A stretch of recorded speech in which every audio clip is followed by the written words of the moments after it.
सैकड़ों साल पहले पॉलिनेशियनों का एक छोटा समूह अपनी लकड़ी की आउटरिगर डोंगी को खुले समुद्र के विशाल हिस्से में चलाता था, शाम के तारों और दिन के समुद्र की लहरों को देखते हुए।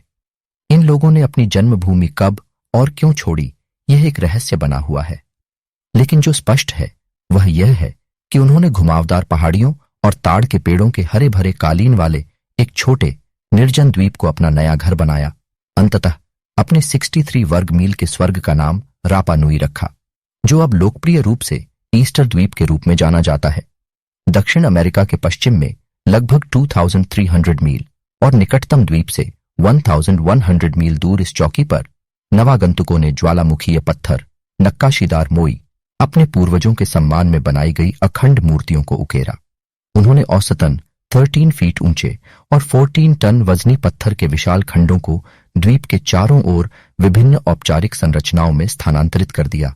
एक उपलब्धि के लिए कई दिनों और कई लोगों की आवश्यकता थी। द्वीप पर पॉलिनेशियनों के आगमन की तारीख और अंततः उनकी सभ्यता का पतन क्यों हुआ, इस पर अभी भी बहस चल रही है। कई विशेषज्ञों का मानना है कि यहां बसने वाले लगभग 800 ईस्वी में आए थे। उनका मानना है कि संस्कृति सैकड़ों वर्षों तक फली फूली बस्तियों में टूट गई और उपजाऊ भूमि पर रहने लगी। इस सिद्धांत के अनुसार जनसंख्या कई हजार तक बढ़ गई, जिससे कुछ श्रम शक्ति मोई पर काम करने के लिए मुक्त हो गई। लेकिन जैसे जैसे पेड़ गायब हो गए और लोग भूखे मरने लगे, जनजातियों के बीच युद्ध छिड़ गया। ईस्टर द्वीप की अतुल्य मोई मूर्तियों का संक्षिप्त इतिहास। पृथ्वी पर सबसे दूरस्थ बसे हुए स्थानों में से एक, ईस्टर द्वीप हजारों या उससे अधिक रहस्यमय ऊंची मूर्तियों के लिए प्रसिद्ध है, जो इसके परिदृश्य को दर्शाती हैं, जिन्हें मोई कहा जाता है। इस महीने की शुरुआत में द्वीप की स्थानीय सरकार के अनुसार आग लगने से सैकड़ों मोई को अपूरणीय क्षति हुई, जिसे स्थानीय लोग रापा नुई के नाम से जानते हैं। हालांकि वास्तविक मृत्यु का आकलन अभी भी किया जा रहा है। यह आपदा, जलवायु परिवर्तन और मानवीय गतिविधियों के साथ साथ इन पवित्र मूर्तियों के लिए कई खतरों में से एक है। ईस्टर द्वीप प्रतिमा परियोजना के निदेशक पुरातत्वविद जोएनी वान टिलबर्ग कहते हैं, रापा नुई लोगों के लिए जोखिम गहरा है। वह कहती हैं, वे उन लोगों की यादों को संजोकर रखते हैं जो पहले चले गए हैं। वे इस बात से नाराज हैं कि बिना उनकी गलती के इतना कुछ खो गया। रापा नुई लोगों के इतिहास और परंपराओं के बारे में बहुत सारी जानकारी समय के साथ लुप्त हो गई है, लेकिन हम मूर्तियों और उन्हें बनाने वाली समृद्ध संस्कृति के बारे में बहुत कुछ जानते हैं और उन्हें आने वाले युगों तक कैसे संरक्षित किया जा सकता है।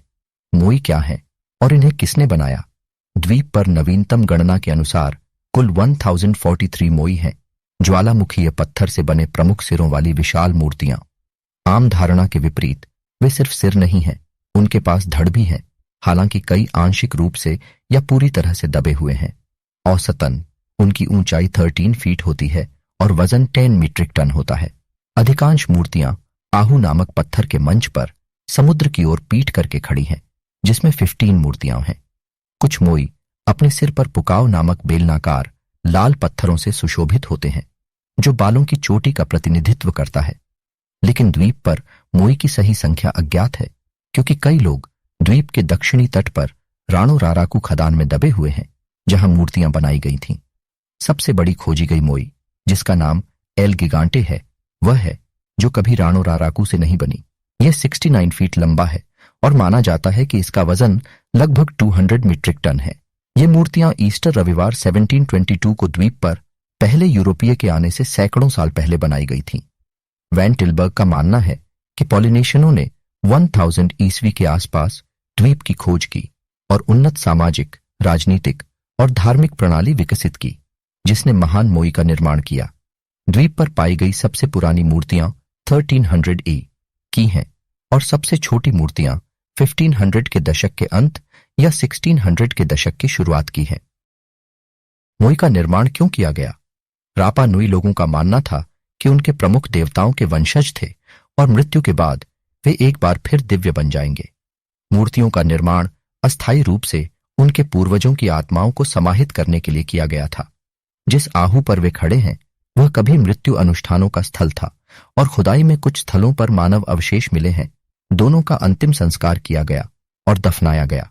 वॉन टिलबर्ग कहते हैं, यह मेरा निजी सिद्धांत है कि मोई कंटेनर हैं जिनमें इन चलती आत्माओं को पकड़ा जा सकता है और सुरक्षित रखा जा सकता है ताकि वे पीछे छूट गए लोगों की सहायता करना जारी रख सकें। रापा नुई के मोई और पोलिनेशिया के आसपास पाए जाने वाले समान मोनोलिथ के बीच एक स्पष्ट संबंध है। विशेषज्ञों का मानना है कि ये मूर्तियां एक ही धर्म से आई हैं, भले ही वे हमेशा एक जैसी नहीं दिखती। उदाहरण के लिए हवाई में कंटेनर काफी भयंकर हैं। वैन टिलबर्ग कहते हैं, उनके चेहरे गुस्से से मुड़े हुए हैं। यह केवल रापा नुई मूर्तिकला है जो हमें बताती है यह 100% मानव है। आज उन्हें अभी भी पवित्र माना जाता है। मोई को छूना गैरकानूनी है और आध्यात्मिक जीवन शक्ति या मन का स्रोत है। मोई का निर्माण कैसे हुआ? रापा नुई लोगों ने विलुप्त ज्वालामुखी राणो राराकू में ज्वालामुखी टफ ठोस राख से बना एक झरझरा पत्थर से सीधे मोई की नक्काशी की।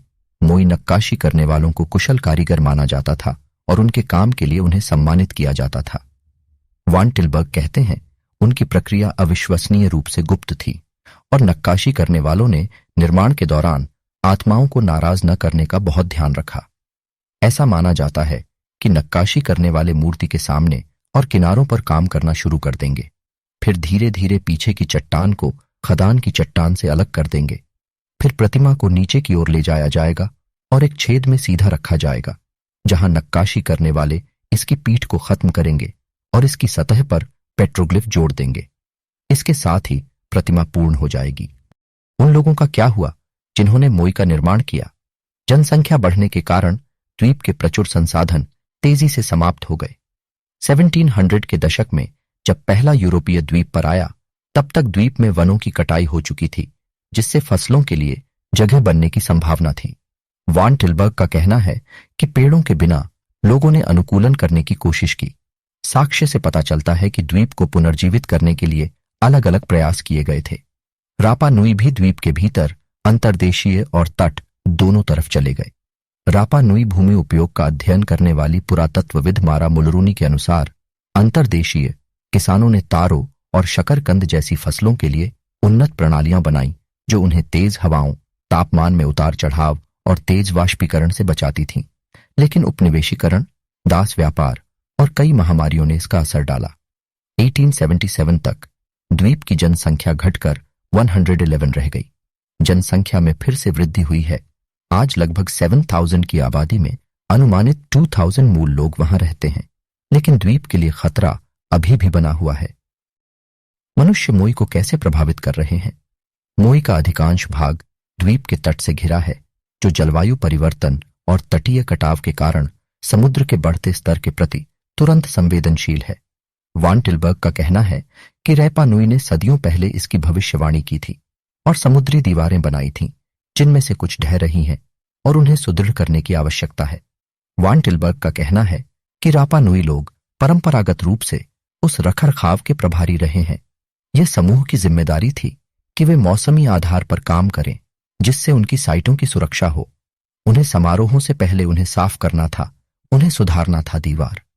लेकिन हाल के वर्षों में ऐसी मरम्मत के लिए वित्तीय सहायता जुटाना मुश्किल हो गया है। हमें कुछ और सबूत मिलते रहते हैं जिन्होंने साइंस में अपने निष्कर्ष प्रकाशित किए हैं। सब कुछ बहुत सुसंगत दिखता है। वैज्ञानिकों को शायद कभी भी इस बात का निर्णायक उत्तर नहीं मिल पाएगा कि पॉलिनेशियनों ने द्वीप पर कब कब्जा किया और सभ्यता इतनी जल्दी नष्ट क्यों हो गई। चाहे कृंतक की आक्रामक प्रजाति हो या इंसानों ने पर्यावरण को तबाह किया हो, ईस्टर द्वीप दुनिया के लिए एक चेतावनी बनी हुई है।